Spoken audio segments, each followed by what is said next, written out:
So from Dubai, I would like to welcome Mr. Vijay Valecha, Chief Investment Officer at Century Financial. Welcome to the show, Mr. Valecha. So we are talking about 5% as a growth rate for China. We've been, or if we had discussed this years ago, we were talking about a two-digit figure. But now there's even a controversy whether it is possible to reach the 5% growth rate. So the Chinese economy is at a sensitive step, and the COVID restrictions, of course, did not help this year. Do you think that there will be further negative impacts of the zero COVID until next year? Absolutely. We are seeing a growth rate which is declining in China. Of course, we did not expect double digits this year, but 5% was 5.5% was the bare minimum expectations. But it is actually looking very tough right now for China to maintain a growth rate of 5%. It is already around 3% and expected to be around 4% till the end of the year.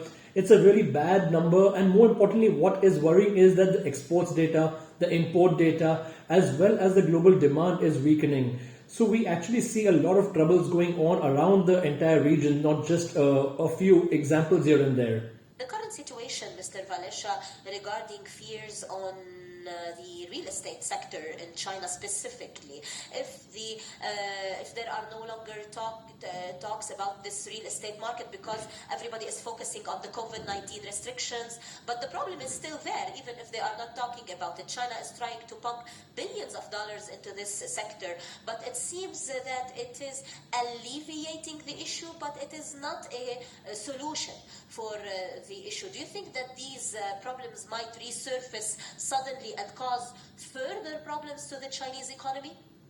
Definitely, the real estate sector is first of all extremely overvalued even now across the entire country, and more importantly, we are seeing most of the companies have issues, and that's the major problem. So we actually do have a much bigger bubble being created, not just the real estate, but also the fact that because of the COVID-19 lockdowns, we have seen a lot of unemployment also. Inflation is also creeping in, so chances of a stagflation go really, really high.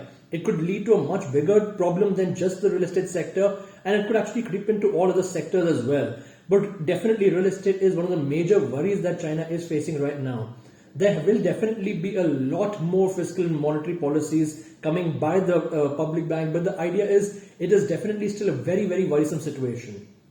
Sir, when economies are at a certain step, transforming from an emerging economy to a developed economy, we see the more construction, less productivity. We see countries obtaining opportunities, or other countries obtaining production opportunities. It seems that China is going through this, if you agree with me. Will this change the shape of the Chinese economy, in your opinion? We will see China again going back to what it was before these high growth figures. I'm not talking about two digits, but let's say high growth, like in the industrial sector, or is the economy going more towards services, being a service economy, more stable economy? Well, the fact is that China is and always will remain the biggest manufacturing country in the world. Services sector is definitely growing, but no matter at what pace the service sector grow, it will not become a complete overnight transition.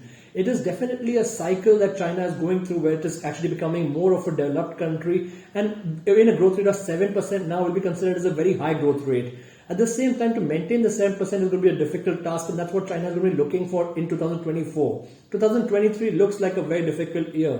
But transitioning well, 2024 could be a very good year, and that is where the 7-8% type of returns over 3 or 4 years, the GDP numbers, that will be a very, very good boost for China.